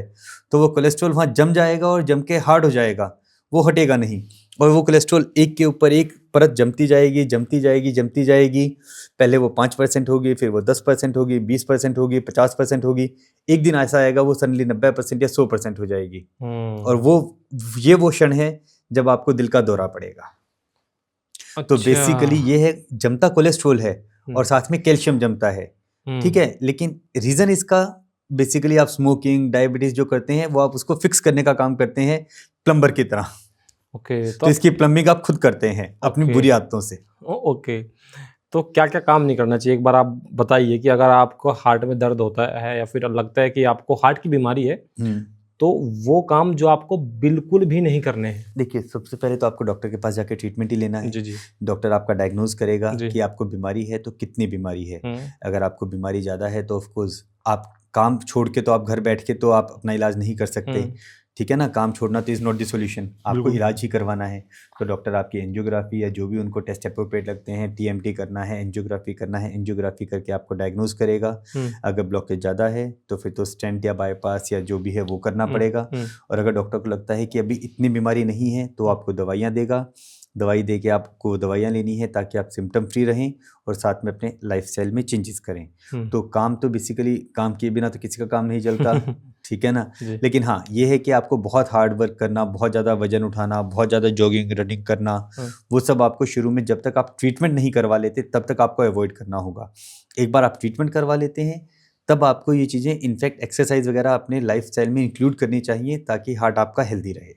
और वजन कम रहे, कोलेस्ट्रॉल कम रहे, बिकॉज एक्सरसाइज करने से आपका लिपिड प्रोफाइल कंट्रोल रहता है, आपका कोलेस्ट्रॉल कम रहता है, आपका ब्लड प्रेशर कंट्रोल रहता है, आपका शुगर कंट्रोल रहता है। So exercise is a very important part of healthy lifestyle. Okay, आपके पास अभी बहुत सारे लोग आते होंगे हार्ट की बीमारी को लेकर के। बिल्कुल सर। तो मोस्टली क्या चीज़ें बाहर निकल के आ रही है मैक्सिमम पेशेंट से? सर, मैक्सिमम पेशेंट्स का बेसिकली बैड लाइफस्टाइल। अच्छा। बेसिकली सबसे इम्पोर्टेंट रीज़न है स्मोकिंग एंड डायबिटीज़। अब डायबिटीज़ एक ऐसी चीज़ है जिसको आप कंट्रोल नहीं कर सकते, वो तो आपकी फैमिली हिस्ट्री के साथ है। और India is a diabetes capital, तो basically India is the diabetes capital of the world. Maximum diabetics India में ही है। तो उसके लिए क्या है कि आपको अपना रेगुलरली, खासकर 35-40 की उम्र के बाद आपको अपना शुगर वगैरह बीच बीच में चेक करवाना चाहिए। आपको अपने हार्ट का चेकअप करवाते रहना चाहिए। और दूसरा है smoking is a very important risk factor. तो स्मोकिंग आपको छोड़ना पड़ेगा, बिकॉज स्मोकिंग आपके हर चीज़ का, कोलेस्ट्रॉल जमने से लेके नसों में कैल्सिफिकेशन से लेके हर चीज़ के लिए स्मोकिंग उस पर सोने पे सुहागे का काम करती है। तो स्मोकिंग की वजह से सबसे ज़्यादा ब्लॉकेज होती है। स्मोकिंग एक ऐसा रिस्क फैक्टर है जिसको आप कंट्रोल कर सकते हैं। डायबिटीज़ को आप कंट्रोल नहीं कर सकते, मतलब बेसिकली डायबिटीज़ होना ना होना आपके हाथ में नहीं है, बट स्मोकिंग करना ना करना आपके हाथ में है। एक्सरसाइज करना ना करना आपके हाथ में है। खाने में आपको क्या खाना है वो आपके हाथ में है। तो ये चीज़ें जो आप कर सकते हैं कंट्रोल, वो आपको कंट्रोल करनी पड़ेंगी। हेल्दी हार्ट के लिए आप क्या डाइट बताना चाहेंगे कि आप हेल्दी हार्ट अगर आपको? बिल्कुल जी, एक कहते हैं ना, पुरानी कहावत है, an apple a day keeps the doctors away. बहुत सच है ये। अच्छा। बेसिकली आपको हेल्दी लाइफस्टाइल में सबसे इम्पोर्टेंट जो इंक्लूड करना है कि आप रिफाइंड ऑयल यूज़ करें, ज़्यादा घी वगैरह, देसी घी वगैरह यूज़ ना करें, हम्म, ठीक है। हम्म, उसके बाद आप अपने खाने में फ्रूट्स, सैलड्स एंड वेजिटेबल्स इनको ज़्यादा इंक्लूड करें। जंक फूड आप लीजिए, कोई बात नहीं है, लेकिन कभी कभार लीजिए। और जब आप जंक फूड लें तो एक्सरसाइज करके उसको बर्न आउट करने की कोशिश कीजिए। थोड़ा सा अपने लाइफस्टाइल में वॉकिंग को इंक्लूड कीजिए, ठीक है। आजकल एक बहुत इंपॉर्टेंट वो है कॉन्सेप्ट, 10,000 स्टेप्स ए डे। आप अपने मोबाइल, सबके पास आज के दिन स्मार्टफोन होते हैं, मोबाइल होते हैं जिसमें स्टेप ट्रैकर होता है। आप अपने चलने फिरने में 10 स्टेप ट्रैकर लगाइए और आप अपना टारगेट रखिए कि डेली आपको 10,000 स्टेप्स करने ही करने हैं कैसे भी। अगर आप अनजाने में भी 10,000 स्टेप्स करते रहेंगे, आपका हार्ट हेल्दी रहेगा, आपका वजन कंट्रोल रहेगा। It will be a very good exercise and with no effort. आपको दिन में चलना ही है बस। जी जी जी। आपको कोई ऐसा काम नहीं छोड़ना, आप काम करते करते चलते रहिए। आप बैठे बैठे मत कीजिए अगर हो सकता है तो, ठीक है ना। आप फोन पे बात कर रहे हैं, फोन पे बात चलते चलते कीजिए, ओके। ठीक है ना। उसी में आपके स्टेप्स पूरे हो जाएंगे। बेसिकली आपको 10,000 स्टेप्स पूरे करने हैं। अच्छा, जब हार्ट अटैक आता है तो अक्सर मान लीजिए किसी को मॉल में आ जाता है, किसी हाँ को हाँ, रास्ते में आ जाता बिल्कुल है, सर। तो अगर हमारे आसपास कोई इंसान है, वो किस तरीके से प्रतिक्रिया देगा कि उसको हार्ट अटैक आ रहा है? बेसिकली सबसे इंपॉर्टेंट तो होता है चेस्ट में हैवीनेस है, चेस्ट पेन, ओके। ठीक है। अगर आपको चेस्ट पेन, चेस्ट हैवीनेस हो रहा है तो that is a first symptom कि आपको हार्ट अटैक आ रहा है। तो उस टाइम पर आपको कोई, अगर देखिए अगर आपके आसपास कोई हॉस्पिटल है तो आपको हॉस्पिटल जाके ट्रीटमेंट लेना पड़ेगा, बिकॉज पॉकेट में मेडिसिन नहीं होती है। बट अगर आपके पास, अगर आपको पहले से ही पता है कि आपको हार्ट की बीमारी है और आपके पास सॉर्बिटेट वगैरह की गोली है, तो जल्दी से जीभ के नीचे एक सॉर्बिटेट की गोली रख लीजिए, जिससे एक बार के लिए चेस्ट पेन थोड़ा कम हो जाएगा, हार्ट की नसें हल्की से खुल जाएंगी। एंड ऑफ कोर्स जितनी जल्दी हो सके उतनी जल्दी हॉस्पिटल, किसी भी हॉस्पिटल की इमरजेंसी जाइए, हॉस्पिटल वाले फिर उसके अकॉर्डिंग अप्रोप्रिएट ट्रीटमेंट देंगे। ओके। कुछ लोग क्या करते हैं कि जैसे बंदे को कुछ हार्ट अटैक वगैरह आया और वो बिल्कुल अनकॉन्शियस हो गया है वो, हाँ, तो दैट्स ए और सीरियस लेट गया, तो कंडीशन। उसको सीपीआर आई थिंक बोलते हैं उसको। सीपीआर तो वो डिपेंड करता है कि अगर आपको पल्स मिल रही है, बीपी मिल रहा है थोड़ा बहुत, मतलब अगर धड़कन महसूस हो रही है तब तो ऑफ कोर्स ठीक है। बट अगर आपको बिल्कुल बंदा बेहोश हो गया है या पल्स बीपी नहीं मिल रहा है तो of course that means it's a serious condition. तो उस केस में CPR is a life saving manoeuvre कि आप सीपीआर करते हैं। सीपीआर करने से क्या होता है, धड़कन एकदम से, हार्ट जो है, हार्ट रुक गया है, जो हार्ट एकदम से काम करना शुरू कर देता है और मरीज को होश आ जाता है। बट सीपीआर की स्पेशल टेक्निक्स होती हैं और सीपीआर अगर आपको आता है, एक्चुअली में ऐसी कंडीशन है तो it's a life saving manoeuvre. ये अगर मान लीजिए किसी को क्या होता है, बेसिकली किन चीज़ों पे ध्यान देना होता है सीपीआर करते वक्त? सीपीआर करते वक्त आपको ध्यान देना है कि मरीज सांस ले रहा है कि नहीं ले रहा है। आपको उसकी धड़कन महसूस करनी है हाथ से या गले से। अगर आपको धड़कन महसूस हो रही है तब तो ठीक है, लेकिन अगर मरीज बिल्कुल अनकॉन्शियस हो गया है, धड़कन महसूस नहीं हो रही है, कुछ नहीं हो रहा है, तो ऑफकोर्स आपको सीपीआर करना होगा। और सीपीआर करते करते साथ में आपको ब्रीदिंग का भी ध्यान देना है, जिसको माउथ टू माउथ ब्रीदिंग कहते हैं। बिकॉज आप मॉल में हैं या वहाँ हैं तो आपके पास कोई वेंटिलेटर या कोई ऑक्सीजन तो है नहीं, तो उस टाइम पर तो आप यही कर सकते हैं लाइफ सेविंग। तो आप बेसिकली सीपीआर करेंगे और सीपीआर करने के बाद फिर आप माउथ टू माउथ ब्रीदिंग करके और आप उसको रिवाइव करने की कोशिश करेंगे। आप 10-15 मिनट, 20 मिनट, कम से कम सीपीआर आधा घंटा तो आपको करना चाहिए। और एंड इन दैट केस आप मॉल में भी हो तो भी आपको मेडिकल हेल्प, वहाँ पे मेडिकल स्टोर्स होते हैं, कुछ होते हैं, आप मेडिकल हेल्प की कोशिश कीजिए। तब तक shout out for somebody to get an ambulance, to get a medical help, to get somebody like paramedics who can come and intubate and give the proper injections and medicines also. Okay. अच्छा sir, एक कहावत अक्सर हम लोग सुनते हैं ना कि हमेशा दिल की सुननी चाहिए। हाँ, दिल हमेशा राइट होता है, बिल्कुल। लेकिन कहते हैं कि वो शरीर में होता वह लेफ्ट है लेकिन हमेशा राइट होता है। लेकिन एक बच्चा था वो दिल्ली का, एक आई थिंक एक सिंगिंग का रियलिटी शो था, उसमें आया हुआ था वो, उसका जो हार्ट था वो राइट साइड था। कोई प्रॉब्लम नहीं है, इट्स ए नॉर्मल एनॉमली। ये क्या कंडीशंस होती है? ऐसा कुछ नहीं है, ये जन्म से ही होती है और इसमें कुछ भी गलत नहीं है। It's a normal developmental phenomena, ठीक है। बहुत से लोग होते हैं जिनका दिल भी राइट में होता है, बाकी सब ऑर्गन भी राइट में होते हैं, ठीक है। लीवर जैसे नॉर्मली राइट में होता है, उनका लीवर लेफ्ट में होगा। स्प्लीन नॉर्मली लेफ्ट में होता है, वो राइट में होगा। इसको हम साइटस इनवर्सस बोलते हैं। लेकिन इसमें ऐसी कोई घबराने की बात नहीं है, इसमें ऐसी कोई सीरियस कंडीशन नहीं है। It's a normal phenomena. Okay. And these people, अगर आप सारी दुनिया को स्क्रीन करेंगे तो it will be found in many people. It's a normal phenomena until unless you have some disease. तो इसमें कोई घबराने की बात नहीं है, कोई प्रॉब्लम नहीं होती है, नॉर्मल इंसान की तरह। बिल्कुल नॉर्मल इंसान की तरह। आप जब तक स्क्रीन नहीं कर रहे तब तक वो आप में वो बिल्कुल नॉर्मल बैठे होंगे। जी। अभी रिसेंटली जिस तरह से एआई आया है, रोबोटिक सर्जरी आजकल बहुत ज़्यादा हो रही है, तो क्या क्या मतलब टेक्निकली क्या क्या इन्वेंशन हो रहा है हार्ट डिजीज को लेकर के, या हार्ट संबंधी मेडिकल साइंस किस तरीके से इवॉल्व हो रहा है? देखिए धीरे धीरे हर चीज़ में हम मिनिमल इन्वेजिव की तरफ जा रहे हैं। जी। मिनिमल इन्वेजिव मतलब छोटा चीरा, जिसमें मरीज को कम से कम तकलीफ हो, कम से कम पेन हो और उसका ट्रीटमेंट ज़्यादा से ज़्यादा हो सके। अब अगर आपको बाईपास का जैसे वॉल्व की सर्जरी है या दिल में छेद की सर्जरी है, वो आजकल हम जैसे पहले सामने से बोन कट करके करते थे, हाँ डिपेंडिंग अपॉन मरीज की बीमारी, आजकल उसको साइड से करने लगे हैं, जिसको छोटे चीरे से ऑपरेशन कहते हैं, की होल सर्जरी। तो पहले की होल सर्जरी हम सिर्फ गॉल ब्लैडर के लिए या पेट की बीमारियों के लिए करते थे।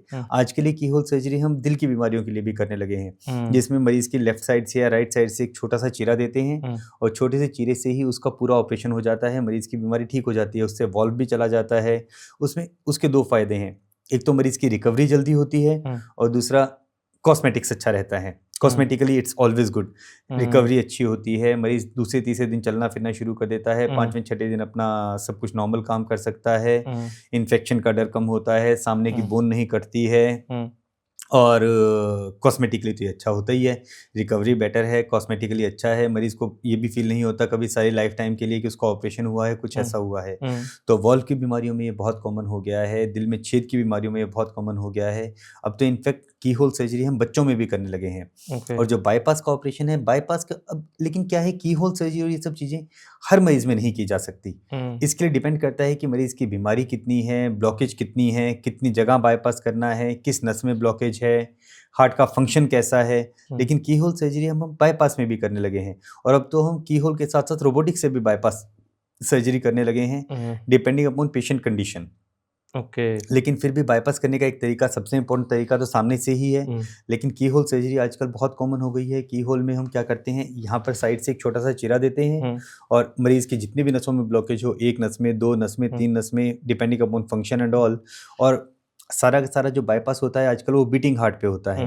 एक टाइम था जब शुरू में बाईपास शुरू हुआ था तो हम मशीन पे डाल के तब बाईपास करते थे, लेकिन अब बाईपास हम सारा बीटिंग हार्ट करने लगे हैं। क्या मतलब दोनों में डिफरेंस क्या, थोड़ा बताइए। मशीन पे डाल के क्या होता है, जैसे कि हम जब मशीन पे डालते हैं तो हम हार्ट को रोक के मशीन पे डाल देते हैं उसको, उसके बाद हार्ट पे शांति से काम करके उसका बाईपास करके वॉल्व बदल के सब करके और फिर हार्ट को दोबारा चलाते हैं।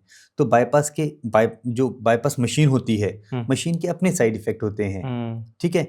लेकिन आजकल जो सारा का सारा बाईपास का ऑपरेशन होने लगा है वो सारा का सारा बीटिंग हार्ट पे होने लगा है, यानी कि हार्ट धड़कता रहता है और आप उसके ऊपर आप उसको हल्का सा ढीला कर लेते हो जहाँ पर आपको बाईपास करना है और आप धड़कते दिल के ऊपर बाईपास करते हो।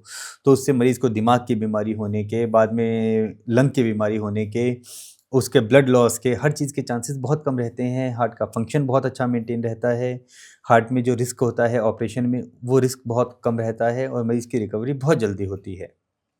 तो आजकल इसीलिए कहते हैं सारा जो बाईपास होता है वो बीटिंग हार्ट बाईपास होता है। तो जब हम सुनते हैं ना रोबोटिक सर्जरी, जैसे आपने कहा, ऐसा लगता है कि रोबोट खुद आके सर्जरी करेगा सब कुछ। इंसान ही करता है सर्जरी, क्योंकि हर चीज़ अभी भी इंसान ही कंट्रोल करता है, रोबोट को भी इंसान ही कंट्रोल करता है।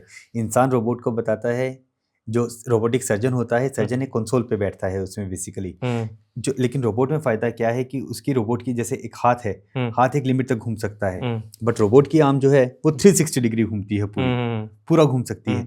तो मैन्यूवरिंग मच बेटर रहती है, रोबोट का हाथ मच बेटर रहता है घूमने में। तो एक कंसोल पे बैठ के सर्जन रोबोट की आर्म के साथ, रोबोट के हाथ के साथ सर्जन उसको कंट्रोल करता है और रोबोट उसका बाईपास करता है। मैंने सर एक न्यूज़ मैंने पढ़ी थी, चाइना की वो न्यूज़ थी कि चाइना में ही लगभग कई हजार किलोमीटर दूर बैठ के एक डॉक्टर ने सर्जरी की है रोबोट से। नहीं, वो एंजियोग्राफी तो हुई थी, एंजियोग्राफी हमारे यहाँ भी डॉक्टर पटेल ने की थी, that was in Gujarat. But बहुत दूर से करना, वो सब करना, मतलब दीज आर मोर ऑफ वो, हाँ आप अपने सेंटर पे, बिकॉज इसमें क्या है, हार्ट की सर्जरी में पेशेंट की लाइफ स्टेक पर होती है। तो करने को आप कुछ भी कर सकते हैं, बट अगर आप अपने सेंटर पर, अपनी जगह पर, अपने सामने कर रहे हैं, it's always much safer, because somebody's life is at stake, it's not a child's play. तो it's always better to have the person right there in the centre and controlling everything, controlling robot, controlling the team. Heart surgery एक आदमी का काम नहीं होता है, it's a team work, it's not a single person job. Anaesthetist होता है, आपकी टीम होती है, आपका स्टाफ होता है, आप सर्जन होते हैं, तो आप अपने सेंटर पे अपने सामने बैठ के करते हैं, तो it's much better, much easier and life is at stake, so you can't. Okay, emotions जो होते हैं, अक्सर बोला जाता है ना कि मतलब वही दिल या मेरा दिल ये नहीं मान रहा है, मेरा दिल ये कह रहा है, मेरा दिल में दर्द हो रहा है उसकी बातें सुन मिर्जा के। गालिब वाली बातें। हाँ वो वाली। तो इमोशन का हार्ट से कुछ रिलेशन होता है? नहीं सर, इमोशंस का दिल से, इमोशंस का दिमाग से होता है। कहने के लिए वो दिल होता है, लेकिन कंट्रोल वो दिमाग से होता है। तो हार्ट का कोई इसमें लेना देना नहीं है? वो सब दिमाग से कंट्रोल होता है अंकुर भाई। तो बोलते ना कि मेरा दिल तो उसके पास है, उसका दिल मेरे पास है, कुछ हाँ, नहीं है। वो दिमाग से होता है, ठीक है ना। कहने को दिल होता है, लेकिन होता दिमाग से है, अच्छा। ठीक है ना। हमारा सब कुछ जितना भी तो होता है, जितनी हमारा बॉलीवुड न्यूरोलॉजिकल की फंक्शन फिल्में वो सब बनी दिमाग हैं, से होता है। ये सब फिलॉसफी की बातें हैं दिल का कोई लेन कि देन मेरा नहीं। दिल तो कितना पागल है, हाँ, हाँ, ठीक है ना। दिल बदनाम वो है। होता सब दिमाग से ही है। सर वॉल सर्जरी, जो जैसे कि हमने अभी पीछे थोड़ा इस पे बातें की है, तो वॉल सर्जरी बेसिकली होता क्या है और क्या क्या नई टेक्निक अब उभर के इस चीज़ में आ रही है? देखिए, जैसे कि मैंने आपको बताया, वॉल्व के सिम्टम्स भी वही रहते हैं, ग्रामीण क्षेत्रों में हमारे इंडिया में अब भी बहुत कॉमन है। दूसरा होता है वॉल्व की बीमारी 60-65 साल की उम्र के बाद, जैसे दिल की नसों में ब्लॉकेज आ जाती है, इसी तरह एक बीमारी होती है जिसको हम कहते हैं degenerative severe calcific as. Okay. उसमें क्या होता है, एओर्टिक वॉल्व, आमतौर पे एओर्टिक वॉल्व भी कोलेस्ट्रॉल और कैल्शियम जमने की वजह से पत्थर जैसा हो जाता है, तो वो वॉल्व हिलता नहीं है। अच्छा। हिलता नहीं है तो उसमें उसकी वजह से वो वॉल्व ब्लॉक हो जाता है, वो दिल के काम को रोकना शुरू कर देता है। ओके। तो बेसिकली ये दो होती हैं दिल की वॉल्व की बीमारियां। दोनों ही केसेस में क्या होता है, जब तक आप दवाइयों पे कंट्रोल रहते हैं या वो हैं, तब तक तो ठीक है, लेकिन एक बार वो सीवियर में चली जाए या आपको बहुत ज़्यादा सिम्टम होने लग जाए, तो अल्टीमेटली आपको ऑपरेशन करके वॉल्व बदलवाना पड़ता है। तो विद टाइम क्या हो गया है, अब हमारे पास नए बहुत पहले तो होता था वॉल्व की बीमारी में मरीज को तकलीफ रहती थी, लेकिन अब with time, with anaesthesia and newer valves coming up, अब नए नए वॉल्व आ गए हैं जिसको बाई लीफलेट वॉल्व कहते हैं। मैकेनिकल वॉल्व बहुत अच्छे आ गए हैं, टिश्यू वॉल्व बहुत अच्छे आ गए हैं। पहले होता था टिश्यू वॉल्व 5-10 साल में ख़राब हो जाएगा या 15 साल में ख़राब हो जाएगा, अब ऐसे ऐसे टिश्यू वॉल्व आ गए हैं जो 25-25 साल तक चलते हैं। तो और जो मैकेनिकल वॉल्व आते हैं वो 30-30 साल भी चलते हैं। तो उसमें वॉल्व में क्या रहता है, आप एक बार वॉल्व रिप्लेस, और दूसरा, पहले वॉल्व का ऑपरेशन होता था कि सिर्फ सामने से होता था, आजकल तो जैसे मैंने आपको अभी बताया कि छोटे चीरे से साइड से वॉल्व का ऑपरेशन हो जाता है, मरीज को पता भी नहीं चलता। तो आप छोटे से चीरा लगाते हैं साइड से और उससे वॉल्व आप रिप्लेस कर देते हैं। वॉल्व, बेटर वॉल्व आ गए हैं, बाई लीफलेट वॉल्व आ गए हैं। अब मैकेनिकल वॉल्व क्या होता है, जब यंग पेशेंट होता है यानी 50-60 साल की उम्र से कम होता है, तो उसमें हम आमतौर पर मैकेनिकल वॉल्व लगाते हैं। ये सारे के सारे आमतौर पे इंपोर्टेड वॉल्व होते हैं। अब कुछ एक इंडियन वॉल्व भी आ गए हैं, लेकिन आमतौर पे बाई लीफलेट मैकेनिकल वॉल्व होते हैं। तो वो वॉल्व हम डाल के वो वॉल्व रिप्लेस कर देते हैं और उसके बाद मरीज को 1-2 दवाई लेनी पड़ती है खून पतला करने की, लेकिन उसके बाद वो वॉल्व बहुत लंबा टाइम चलता है। लोहे का वॉल्व होता है, टाइटेनियम, हिंदी में अगर आप बोलूँ मैं सिंपल लैंग्वेज में, तो लोहे का वॉल्व होता है। वाकई में लोहे का होता है? नहीं, टाइटेनियम एक स्पेशल मेटल होता है, टाइटेनियम का होता है, और एमआरआई कंपेटेबल होते हैं। बहुत एडवांस वॉल्व आ गए हैं अब। ये पहले की तरह नहीं है, विद टाइम धीरे धीरे वॉल्व इंप्रूव होते गए हैं आजकल, तो ये वॉल्व बहुत अच्छा काम करते हैं। और उसके बाद मरीज का एक बार वॉल्व रिप्लेस हो गया तो मरीज 1-2 दवाई लेता रहेगा, और उसके बाद अगले 30 साल, मतलब 25-30 साल या जब तक भी मरीज की लाइफ है, उसे कभी कोई प्रॉब्लम नहीं आएगी। उसे सिर्फ डॉक्टर के साथ फॉलोअप करना है। अगर मरीज की उम्र 60-65 साल की ज़्यादा है, तो उस केस में हम क्या करते हैं, हम टिश्यू वॉल्व लगाते हैं। टिश्यू वॉल्व यंग पेशेंट में लगाएं तो क्या होता है कि वो जल्दी ख़राब हो जाता है, 5-7 साल में ख़राब हो जाता है, और उसको दोबारा रिप्लेस करवाने की ज़रूरत पड़ती है। बट अगर आप 60-65 की उम्र के बाद टिश्यू वॉल्व लगा रहे हैं, तो आजकल बहुत अच्छे टिश्यू वॉल्व आ गए हैं जो 20-25 साल भी चलते हैं, और उसमें फ़ायदा क्या है कि खून पतला करने की दवाई नहीं देनी पड़ती टिश्यू वॉल्व में। हाँ जी, टिश्यू वॉल्व में। वो किससे बने होते हैं? टिश्यू वॉल्व आजकल पेरिकार्डियम से बने होते हैं, वो बोवाइन पेरिकार्डियम या उसके अलग अलग टिश्यू, वो अलग अलग वो होते हैं। तो उनमें क्या होता है, वो टिश्यू वॉल्व होते हैं, तो उसको स्पेशल, वो एक पेरिकार्डियम से बने होते हैं, तो उसमें आपको खून पतला करने की दवाई देने की ज़रूरत नहीं पड़ती। लेकिन वो फिर थोड़ा सा ओल्ड एज पे लगाते हैं, बिकॉज उनकी लाइफ लिमिटेड होती है, 15-20 साल, 10-15 साल ऐसे होती है, और वो थोड़े एक्सपेंसिव होते हैं। तो टिश्यू वॉल्व में फ़ायदा है, खून पतला करने की दवाई नहीं लेनी पड़ती, तो मरीज़ अच्छा रहता है। तो डिपेंड करता है कि मरीज़ की बीमारी क्या है, उसकी एज कितनी है, उसके सिम्टम्स कैसे हैं, एएफ है कि नहीं है, बहुत सारी चीज़ें हैं जिसके बेस पर डॉक्टर अपने पेशेंट और उसका फाइनेंशियल स्टेटस क्या है, तो डॉक्टर पेशेंट से डिस्कस करता है, और डिस्कस करके फिर डिसाइड करता है कि हम टिश्यू वॉल्व लगाएं कि मैकेनिकल वॉल्व लगाएं, और फिर उसके अकॉर्डिंग मैकेनिकल वो। ये जो अभी सर आप ब्लड को पतला करना, मोटा करना, किसी का ब्लड अगर वो ठीक है मतलब अपने अनुसार, फिर उसको पतला मोटा करना क्यों ज़रूरी है? क्योंकि क्या है, बॉडी के लिए आप टिश्यू वॉल्व लगाएं या मैकेनिकल वॉल्व लगाएं, बॉडी के लिए वो एक फॉरेन चीज़ है, आप समझ रहे हैं? तो बॉडी चाहती है कि जब भी बॉडी के अंदर एक क्लॉटिंग मैकेनिज्म होता है प्लेटलेट्स और हर चीज़ का, तो जब आप मैकेनिकल वॉल्व लगाते हैं तो बॉडी क्या करती है, उस मैकेनिकल वॉल्व के ऊपर क्लॉट जमाना शुरू कर देती है। वहाँ पर जाकर प्लेटलेट डिपॉजिट होना शुरू हो जाते हैं, फिब्रिनोजन और ये सब जो बॉडी के क्लॉटिंग मैकेनिज्म है, उनको लगता है कि कोई नई चीज़ आ गई है, वो वहाँ जमना शुरू हो जाते हैं, वॉल्व के फंक्शन को बंद करना शुरू कर देते हैं। तो इसीलिए हम थोड़ा खून पतला करने की दवाई देनी पड़ती है हमें, ताकि वहाँ पर जाकर मैकेनिकल वॉल्व के ऊपर क्लॉट ना बने। ठीक है, तो इसलिए क्लॉट नहीं बनता, तो मैकेनिकल वॉल्व अच्छा काम करता है। टिश्यू वॉल्व में फायदा क्या है कि बॉडी के लिए टिश्यू वॉल्व बॉडी के टिश्यू जैसा है, तो बॉडी को लगता है तो हमारा ही भाई बंधु है, तो इसलिए बॉडी वहां पर क्लॉट नहीं बनाती। तो हम 3 महीने के लिए उसको देते हैं और उसके बाद 3 महीने बाद वो क्लॉट जो खून पतला करने की दवाई है वो बंद कर देते हैं। तो मैकेनिकल वॉल्व जिनमें लगता है उनमें स्पेशल ध्यान रखना पड़ता है कि उनको चोट वगैरह ना लगे, वो थोड़ा सा इंजरी का ध्यान रखें, बिकॉज खून पतला है, अगर इंजरी होगी तो बॉडी अपने आप ब्लड को क्लॉट नहीं कर पाएगी, तो ब्लीडिंग ज़्यादा होगी। अच्छा, ये भी प्रॉब्लम है। हाँ जी। तो फिर ऐसा भी तो कहते हैं कि जिन लोगों को शुगर होता है उनका ब्लड भी क्लॉट नहीं हो पाता है। नहीं, ऐसा नहीं है। शुगर वाले मरीजों में ऐसा क्लॉटिंग की कोई प्रॉब्लम नहीं होती है अनटिल अनलेस वो दवाई ले रहे हों उस चीज़ की, खून पतला करने की। अच्छा, तो फिर ये क्यों कहते हैं कि जिसको अगर मतलब ये डायबिटीज है, शुगर है, उसको कहीं पे अगर ये घाव नहीं भरता। हाँ, अच्छा, घाव ना भरना और खून नहीं जमना अलग अलग बातें हैं। घाव नहीं भरता बिकॉज वही जो मैंने आपको बताया, डायबिटीज क्या करता है, डायबिटीज आपकी नसों में ब्लॉकेज कर देता है। अब बेसिकली बॉडी में अगर कहीं भी घाव भरता है तो वो कैसे भरता है, वहां पे खून आएगा, खून आएगा तो खून के साथ आपका न्यूट्रिशन आएगा, आपकी प्लेटलेट्स आएंगी, आपकी सेल्स आएंगी, आपका शुगर आएगी और उससे घाव भरेगा अपने आप। अब डायबिटीज के पेशेंट्स में क्या होता है, नसें ब्लॉक हो जाती हैं, नसें ब्लॉक हो जाती हैं तो वहां से नसों में खून ही नहीं आता। जब खून ही नहीं आएगा तो घाव कैसे भरेगा, क्योंकि उसको तो बेसिकली घाव को भरने के लिए न्यूट्रिशन चाहिए, प्रोटीन चाहिए, विटामिन चाहिए, वो सब चाहिए। जब खून ही नहीं आएगा वहां पर नसों में ब्लॉकेज की वजह से, तो वहां पर घाव नहीं भरेगा। इसलिए डायबिटीज के पेशेंट्स में घाव नहीं भरता, बिकॉज उनकी नसें खराब हो जाती हैं। ओके, तो सर जाते जाते आप जो हमारे व्यूअर्स हैं उनको हेल्दी हार्ट अगर उन्होंने रखना है अपना, उनको कभी हार्ट संबंधी कोई बीमारी ना हो। मिसकंसेप्शन के बारे में मैं बताना चाहूँगा। जी प्लीज प्लीज। लोग कहते हैं कि हार्ट सर्जरी बहुत महंगी है, बहुत एक्सपेंसिव है, हम अफोर्ड नहीं कर सकते। जी। आज के दिन गवर्नमेंट की इतनी स्कीम्स आ गई हैं, आज के दिन हर आदमी, आप बुरा मत मानिएगा, मैं सोशल उसमें नहीं जा रहा हूँ, लेकिन एक बिल्कुल गरीब से गरीब आदमी से लेके अमीर से अमीर आदमी अपनी जगह पर, हाँ, डिपेंडिंग अपॉन कि आप कहाँ करवाना चाहते हैं, आप हार्ट सर्जरी अफोर्ड कर सकते हैं। गवर्नमेंट की PMJY आयुष्मान स्कीम है, हमारे मेट्रो हॉस्पिटल मेरठ में हर तरह की स्कीम है, चाहे वो PMJY आयुष्मान स्कीम हो, ESI हो, ECHS हो, CGHS हो, हर तरह के पैनल्स हैं, इतने सारे TPS आ गए हैं।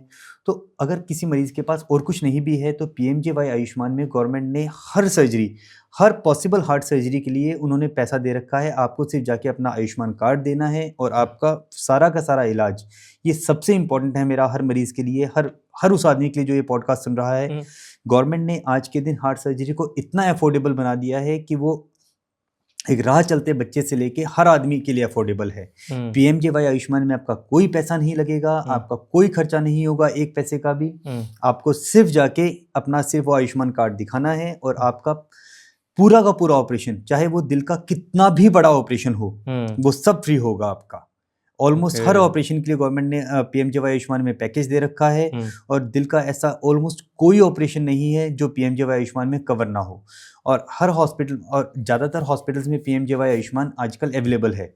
इसके अलावा आप आमतौर पे इंडिया की ज़्यादातर पॉपुलेशन या तो किसी ना किसी पैनल से ESI, ECHS, CGHS किसी ना किसी से कवर होती है। तो आपको दिल की बीमारी से खर्चे के चक्कर में आपको अपने रिस्क लेने की और उसकी ज़रूरत नहीं है। खर्चा आजकल कोई प्रॉब्लम नहीं रहा है जब से गवर्नमेंट ने PMJY आयुष्मान दे दिया है। मोदी जी की ये बहुत ही महान स्कीम है PMJY आयुष्मान, जिसने हेल्थ केयर को, खासकर दिल की बीमारियों के हेल्थ को, छोटी मोटी बीमारियों का इलाज तो आदमी कहीं से पैसा लेके कर लेता था, दिल की बीमारियां एक टाइम पर थी, बहुत महंगा पड़ता था इलाज, लेकिन मोदी जी ने ये इतना वो कर दिया है, गवर्नमेंट ऑफ इंडिया ने, कि अब ये एक्चुअली में अफोर्डेबल हेल्थ केयर हर आदमी के लिए हो गया है। आयुष्मान कार्ड तो अगर आप बनवा सकते हैं तो आयुष्मान कार्ड के बाद आपका हर जगह से हार्ट केयर हो जाएगा।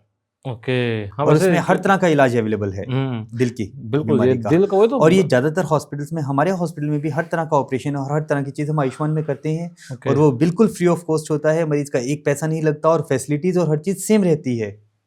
ओके, थैंक यू सर ये बात बताने के लिए, क्योंकि अक्सर क्या होता है कि ये नाम सुनते ही एक पैसा लाखों में ये जाने लगता है। सबसे बड़ा दिमाग में। मिसकंसेप्शन है, वही आम आदमी के दिल में ये जो सबसे बड़ी धारणा है, सबसे बड़ा मिसकंसेप्शन है कि दिल की बीमारियां तो बहुत महंगी हैं, दिल की बीमारियों का इलाज मैं कैसे करवाऊंगा, मैं तो घर बिक जाएगा, मैं इलाज नहीं करवा सकता। जब से गवर्नमेंट ऑफ इंडिया का ये आयुष्मान स्कीम आई है, ESI, ECHS, CGHS अगर आपका पैनल है तब तो कोई दिक्कत ही नहीं थी जी। लेकिन अगर वो पैनल्स भी नहीं भी हैं तो आयुष्मान स्कीम गवर्नमेंट की ऐसी गॉड गिफ्टेड आई है कि इसके बाद ये हर आदमी के लिए इलाज अवेलेबल है आयुष्मान स्कीम के साथ। ओके। आपको सिर्फ एक अपना आयुष्मान कार्ड देना है और कोई हॉस्पिटल आपको मना नहीं करेगा और ना ही कर सकता है। ओके सर से बस जाते जाते यही मेरा एक सवाल रहेगा कि लोगों को आप क्या एडवाइस देना चाहते हैं अगर वो अपने हार्ट को हेल्दी रखना चाहते हैं, और ऐसी कोई दवाई क्या आप रिकमेंड कर सकते हैं, कुछ ऐसी तरह की घर में रखी कोई ऐसी चीज़ें कि अगर आपको चेस्ट में पेन बहुत ज़्यादा हो या भारीपन आने लगे, आपको लगे, तो आप जो है वो तुरंत उसको लीजिए, आपको उससे रिलीफ मिलेगा। देखिए अगर आपको पहली बार ऐसा हो रहा है, देखिए सबसे पहले तो हेल्दी लाइफस्टाइल के लिए जैसे मैंने बताया सबसे इम्पोर्टेंट है आपकी अगर फैमिली हिस्ट्री है कुछ ऐसा है तो आपको रेगुलर अपना कार्डियक चेकअप करवाना चाहिए, खासकर 40 की उम्र के बाद अपना कार्डियक चेकअप करवाइए। कार्डियक चेकअप आपका नॉर्मल है तो डॉक्टर आपको रेकमेंड करेगा कि आपको कितने साल बाद करवाना है। जी। आप अपना कोलेस्ट्रॉल वगैरह रेगुलरली चेक करवाइए, आप अपना शुगर वगैरह रेगुलरली चेक करवाइए, डायबिटीज़ है तो उसको कंट्रोल रखिए। अपने लाइफस्टाइल में एक्सरसाइज 10,000 स्टेप्स, इसको आज अपने मोबाइल पर व्हाट्सएप पर हर जगह पिन कर लीजिए। 10,000 स्टेप्स आपको चलने ही चलने हैं। आपकी लाइफ को ये कम से कम 10 साल बढ़ा देगा। ओके। आपकी हर हार्ट की बीमारी को 10 साल लेट कर देगा, आपकी लाइफ को 10 साल बढ़ा देगा। जी। तीसरी बात है खाने पीने में अपने फ्रूट्स वेजिटेबल्स इनको ज़्यादा रखिए। जंक फूड जितना हो सके उतना कम कीजिए। अपने बच्चों के लिए भी, ये सिर्फ आपके लिए नहीं है, बच्चों के लिए, बच्चों से, क्योंकि बिकॉज हर चीज़ की शुरुआत बचपन से ही होती है तो बचपन से ही हो सके तो आप दीजिए, ऐसी बात नहीं है, लेकिन कंट्रोल में, कभी कभार, ना कि रोज में रेगुलर में कि खाना बनाने का मन नहीं करा, ये कर लिया वो कर लिया। सो इन चीज़ों को कंट्रोल में रखिए। खाने में अपने दूध दही, ये चीज़ें जो हेल्दी चीज़ें हैं जो उन चीज़ों को ज़्यादा रखिए। दूध वगैरह लेते हैं आप, उसको टोन मिल्क लेने की कोशिश कीजिए compare to full cream, because full cream में फिर से वही मलाई और वो होती है, उससे कोलेस्ट्रॉल बढ़ता है। स्मोकिंग अगर आप करते हैं वो तो आपके हाथ की बात है, जितना हो सके स्मोकिंग, हुक्का, ये सब चीज़ें अवॉइड कीजिए। और एक्सरसाइज को अपने डेली एक्सरसाइज को अपने रूटीन में इंक्लूड कीजिए। ठीक है। जहाँ तक आपके दूसरे सवाल की बात है कि अगर चेस्ट पेन हो जाए कभी, तो अगर आपकी फैमिली हिस्ट्री है, ऐसा कुछ है, या आप known case of heart disease हैं, तो आप अपने घर में सॉर्बिटेट की गोली रखिए। अगर ऐसा कभी होता है, सॉर्बिटेट को एक जीभ के नीचे रख सकते हैं और इमीडिएटली अपने डॉक्टर को कॉल कीजिए या डॉक्टर के पास इमीडिएटली इमरजेंसी में जाने की कोशिश कीजिए। इसके अलावा कोई स्पेसिफिक मेडिसिन ऐसा बताना कि आप ये दवाई ले लीजिए, इट्स मतलब वो डिपेंडिंग अपॉन पेशेंट सिम्टम और डिपेंडिंग अपॉन वो, तभी आप कह सकते हैं, अदरवाइज कहना बहुत मुश्किल है। एक सॉर्बिटेट की गोली आप जरूर रख सकते हैं घर में, 5 mg की सबलिंगुअल। अगर बीपी वगैरह ठीक है, चेस्ट पेन में बहुत हो रहा है, चेस्ट हैवीनेस हो रहा है, आपको हिस्ट्री है, तो आप सॉर्बिटेट की 5 mg की गोली रख के और जल्दी से डॉक्टर के पास जितनी जल्दी हो सके जाने की कोशिश कीजिए। ओके, तो thank you so much doctor संकेत आपका हेल्दी पॉडकास्ट में आने के लिए। बहुत मज़ा आया आपके साथ में, खासकर ये कि जो दिल की बातें हम लोग करते हैं वो दिल नहीं करता, दिमाग करता है। ये तो बहुत अच्छा था। तो thank you so much sir, बहुत बहुत शुक्रिया आपका। Thank you Ankur, and it was great seeing you. और आशा करता हूँ कि लोगों तक मेरा ये मैसेज पहुँचेगा। 2 चीज़ों का स्पेसिफिकली मैं फिर से एक बार बोलना चाहूँगा जाते जाते। एक हेल्दी हार्ट के लिए हेल्दी लाइफस्टाइल जैसा मैंने मेंशन किया, और दूसरा दिल की बीमारियों का इलाज अब किसी की पहुंच से दूर नहीं है, स्पेशली जब से गवर्नमेंट की PMJY आयुष्मान स्कीम आ गई है। हर शहर में हर जगह पर कोई ना कोई हॉस्पिटल ऐसा ज़रूर होता है जहां पर आयुष्मान पैनल होता है, आयुष्मान स्कीम होती है, और आयुष्मान स्कीम में कोई डॉक्टर आगे ट्रीटमेंट से मना नहीं करता है। तो आयुष्मान अगर आपका कार्ड बन गया है या आपने नहीं बनवाया है और आप एलिजिबल हैं, तो अपना आयुष्मान कार्ड बनवाइए और उसके थ्रू अपना ट्रीटमेंट करवाइए। Thank you sir, thank you.